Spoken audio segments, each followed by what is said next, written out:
How did they orchestrate the biggest cover-up in human history? Are you still talking about Jeffrey Epstein? We're going to piece together the evidence in chronological order, break down their manipulative psychology, behavior, and body language to reveal the truth, and how they seem to be attempting to convince you to believe their bogus lies about the Epstein files. Now, let's get started. Do you want to waste the time? Can't believe you're asking a question on Epstein. It just seems like a desecration. Before Trump said all that in early July, Trump and those around him said this before they took office. What names are in there, man? You understand how many powerful people probably want this thing to desperately go away? Before Dan Bongino was deputy FBI director, he was all for releasing potential Epstein client names. I'd shut down the FBI Hoover building on day one and reopening the next day as a museum of the deep state. Before Kash Patel was the FBI director, he was quite vocal in questioning the government's transparency, often challenging the credibility of the intelligence agencies and calling out what he described as deep state corruption. The FBI airmailed into that operation and said, this is not getting out. Because they do that because this is another government gangster operation. You may have noticed that when people who are skeptical of power get into power, they curiously start acting like the very people they once criticized. This is because power doesn't just change their position. It changes their psychology. It creates what is known in psychology as motivated reasoning. The fear of losing power to them or being ostracized by those in control becomes stronger than the drive to speak the truth. The conspiracy theories just aren't true. Never have been. Therefore, the same person who once warned us about institutional deception is now curiously defending the Epstein files with unwavering certainty. They quickly realize that to stay in power, they need to support those above them. How is it that my father can be convicted of 34 crimes, but no one on Epstein's list has even been brought to light? I'm trying to figure out how that's possible, right? Here, Donald Trump Jr. was interestingly extremely vocal, harshly criticizing the Biden administration for not releasing the Epstein client list. It's almost like they're trying to protect those for some reason. I can't imagine why, right? We're not allowed to say they're, but when they act a lot like sort of tells you everything you need to know, right? Would you declassify the Epstein files? Yeah, I would. All right. I guess I would. I think that less so because, you don't know it. You don't want to affect people's lives if it's phony stuff in there. Here in 2024, before Trump got elected again, he interestingly agrees to declassify the Epstein files, but curiously caveats it with not wanting to destroy people's lives by possibly falsely accusing people. However, that curiously aligns well with the Department of Justice now denying that there was a client list and suddenly claiming that there were no clients. Seriously, we need to release the Epstein list. That is an important thing. I, Donald John Trump, do solemnly swear. Then when Trump gets elected again and takes office in January of 2025, the pressure was on the White House to release the Epstein files because it was basically a campaign promise. However, listen to what Attorney General Pam Bondi says. The DOJ may be releasing the list of Jeffrey Epstein's clients? Will that really happen? It's sitting on my desk right now to review. In February, the Attorney General does not correct the news anchor and says that the list is on her desk to review. We have flight logs, we have information, names that will come out. Is it going to be shocking? I don't see how it's not shocking. Now, one of the White House lawyers, Alina Habba, voluntarily says that there are names and flight logs. And she says that on her own while also adding that it would be shocking to hear the information they're going to release to us. I don't see how it's not shocking. Naturally, we're all becoming very curious to hear the names of the people who were involved in the Epstein case. Are we going to see who was on the flights? Are we going to see any evidence from what he recorded? Because he had all of his homes wired with recording devices. Yeah. What you're going to see, hopefully tomorrow, is a lot of flight logs, a lot of names, a lot of information. Now, in another interview, this time on February 26th, the Attorney General says again, there are a lot of names, flight logs, and information. And that's not something that can just be taken out of context. A lot of flight logs, a lot of names. Also, did you catch that little detail? Watch that part again. What you're going to see, hopefully tomorrow. Yes, the Attorney General said that it will be released hopefully tomorrow. If that happened, it would have been released on February 27th, 2025. But curiously, when they were just about to release the files, the topic of the Epstein files goes dark for many months. March, April, and most of May. No one from the administration seemed to be talking about it much on the news. They were pretty much avoiding the topic. The topic of the Epstein files went so dark that Elon Musk sends out this revenge tweet about why the Epstein files may not have been released yet, when they said back in February that they would be released the next day. Hopefully tomorrow. Something seemed to have happened at the last minute to cause the Epstein files to not be released, and for the list of names they were talking about releasing constantly for weeks to not be released now. What do you think happened? Yes, it seems that the Department of Justice was ready and willing to release the client names, flight logs, and all that information, but someone intervened at the last minute to stop those names being released to you. I wonder who would have the power to intervene at the last minute and also delay the releasing of any information on the Epstein files for 5 months. Who do you think it could be? Who could it be? Nope, can't think of a single soul. Are you still talking about Jeffrey Epstein? But was Trump on the Epstein client list? We don't really know for sure if he was specifically an Epstein client, but Trump was apparently a very close friend of Jeffrey Epstein for many years. A 1992 party at Mar-a-Lago, Donald Trump and Jeffrey Epstein shared a joke and a laugh. NFL cheerleaders danced among the crowd. What information do you think he had on Donald Trump? I don't know any specific information, but I've also heard Jeffrey say that he stopped hanging out with Donald Trump when he realized Trump was a crook. And let's be honest, Trump's Department of Justice would never release an Epstein client list with Trump on it. I think we can all agree that would never happen. So if he was on the list or even in the files, they would simply delete his name off the list and files. However, what do you think the problem is if they delete Trump's name off the Epstein files? Right, if they were to prosecute the people on that list, many of those other clients may collectively implicate Trump, where they may bring in their own evidence proving Trump's involvement, where he may have been on Epstein's express jet and on the Epstein Island. People in Palm Beach knew him. He was a fixture in Palm Beach. I had a falling out with him a long time ago. I don't think I've spoken to him for 15 years. I wasn't a fan. But in a 2002 magazine article, Trump called Epstein a terrific guy, adding, "It is even said he likes beautiful women as much as I do, and many of them are on the younger side." Mr. President, do you still think Jeffrey Epstein is a terrific guy? I was not a fan of his. Also, his Department of Justice would need to scrub Trump's name and face from all the Epstein evidence, all the videos, photos, flight logs, all of it. And by intentionally altering the evidence like that, what do you think happens? Right, the Trump administration becomes involved in a major cover-up.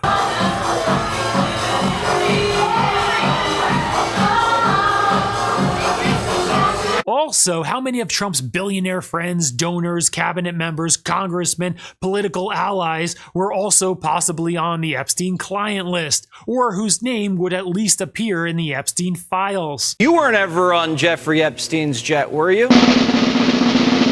I was on Jeffrey Epstein's jet 2 times. How would they do that? Would they cross out all of Trump's current friends from the Epstein client list, and it would curiously just be a list of his current political enemies, even though Trump was apparently one of Jeffrey Epstein's closest friends for years? He is charming, so he tells everybody what they want to hear. How do you know this?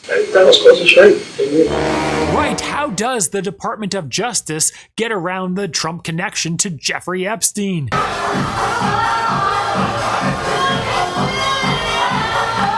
It would almost be impossible to release client names, prosecute anyone without also implicating Trump, his cabinet members, political allies, and his friends in the process. It's sad and not right and very unfortunate for our society that the reality is that when many billionaires and powerful people are all involved in something illegal, they can unfortunately make it seem like it never even happened. Now, at the end of May, the Trump administration curiously begins making their rounds on cable news networks, pushing a narrative that doesn't add up. When you look at the video, and we will release, that's what's taken a while on this, we are working on cleaning it up to make sure you have an enhanced, and we're going to give the original so you don't think there were any shenanigans.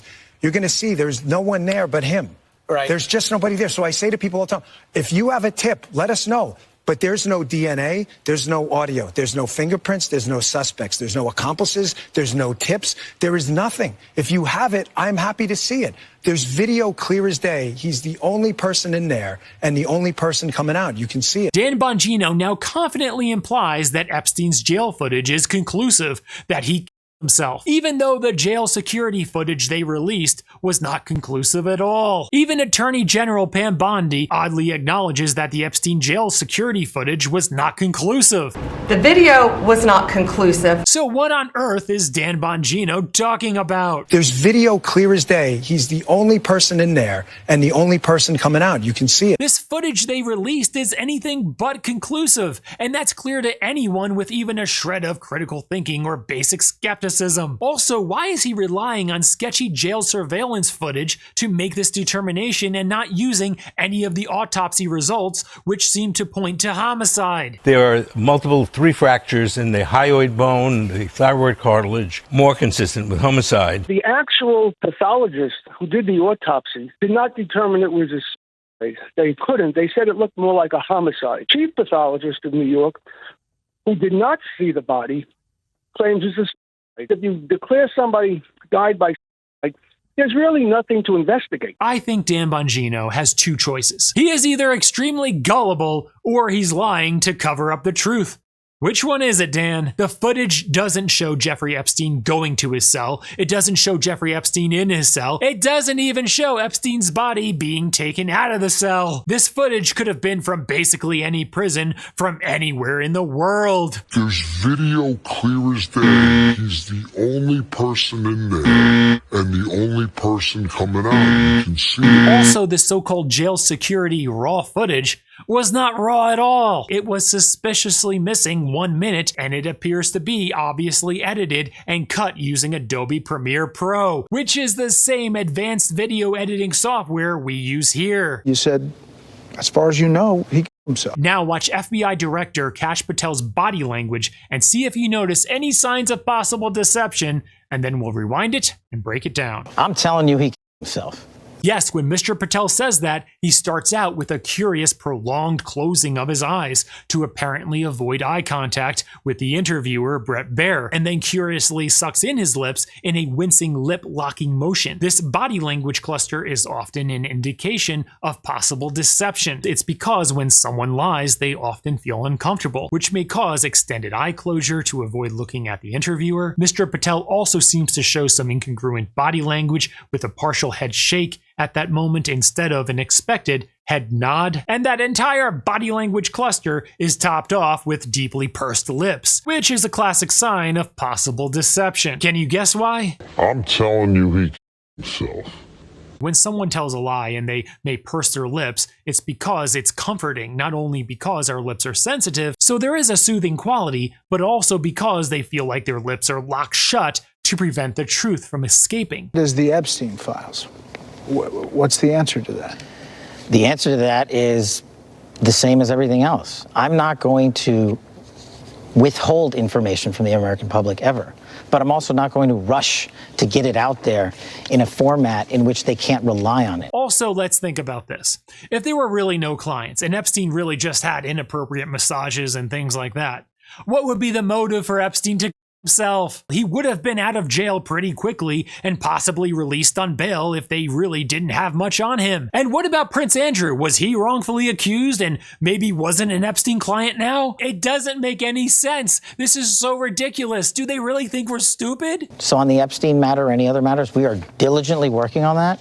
And it takes time to go through years of investigations, years of political maneuvering, and years of cover-up. The FBI looked through years of cover-up? So in that case, what was being covered up? How do you say you had to go through years of cover-up only to find out there was nothing being covered up? It makes absolutely no sense. To get the American people what they deserve. And that's what I'm going to give them on everything. Yeah. That skeptical yeah from Brett Baer says a lot. According to the report, this systematic review revealed no incriminating client list.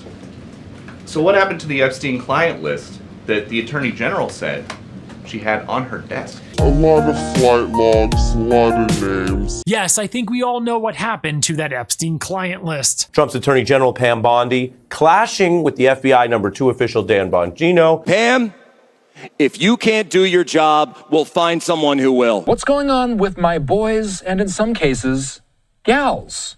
They're all going after Attorney General Pam Bondi, who is doing a fantastic job. We're on one team, MAGA. Some people are saying that Pam Bondi should resign. Unfortunately, I don't think that will do much. Are you still talking about Jeffrey Epstein? Do you want to waste the time? Can't believe you're asking a question on Epstein. Just seems like a desecration. It seems that this all comes from the very top. Why didn't these radical left lunatics release the Epstein files? If there was anything in there that could have hurt the MAGA movement, why didn't they use it? Trump even suggested in his Truth Social post that if he was implicated in the Epstein files, why didn't the Biden administration release the files? Why do you think they didn't? Right, there were surely many Democrat billionaires, donors, congressmen, senators, administration officials, cabinet members, and possibly former presidents who were also in the Epstein files. Sadly, neither party appears to want the Epstein client list to get out. The way all this happened is absolutely ridiculous. First, when they were running for president, they said they were going to release the Epstein files. Yeah, I would. Then the attorney general said the files were on her desk. It's sitting on my desk right now to review. Then she said they were going to release the files and the names tomorrow. Hopefully tomorrow. A lot of flight logs, a lot of names, a lot of information. Then the administration curiously goes silent on this case for nearly 3 months. And when they finally emerge in late May, they suddenly shift to there's probably nothing to see in the files. I'm telling you, he killed himself. There's video clear as day. He's the only person in there and the only person coming out. You can see it. Then on July 7th, they claim that there really are no files. And that's it on Epstein. For years, it's Epstein over and over again. Why are we giving publicity to files written by Obama, Crooked Hillary, Comey, Brennan, and the losers and criminals of the Biden administration who conned the world with the Russia hoax, 51 intelligence agents, the laptop from hell, and more? They created the Epstein files. And now with this Trump Truth Social post, we're back to files existing, but they were created by Democrats over a decade ago, so pay no attention to them. Have you ever seen a worse cover-up in your entire life? See, that going dark period for 3 months was intended to make you forget about what they said prior. So when they re-emerged in May, they could slowly start to float the narrative on cable news that there's nothing to see in the Epstein files that were worthwhile. And then finally saying in July that the case is closed. And that's it on Epstein. And accuse us of political attack and conspiracy theories if we dare question them at all. This is a classic psychological tactic called narrative framing. They create distance from their original promises, wait for public attention to fade, and then reintroduce a completely different storyline, hoping you forgot the original one. By doing this, they condition the public to accept contradictions as normal, manipulate short-term memory, and suppress outrage through gradual desensitization in what is called behavioral conditioning. And if you're not paying close attention, you'll miss just how carefully this has been orchestrated. It seems obvious that this is a cover-up. If there were truly nothing to hide, they would be eager to show what they have and invite questions from the media. I think we all know why they're not. They don't seem to want to face the difficult questions that will surely trip them up, revealing that this is a cover-up. Well, Mr. President, what an honor to be here in the White House with you. And after the massive blowback Trump received on this, he curiously does an edited interview with his daughter-in-law, Lara Trump, likely because every other reporter would have asked Trump about the Epstein files. It's very odd, concerning, and quite curious that Trump is avoiding this topic like we've never seen him avoid anything before.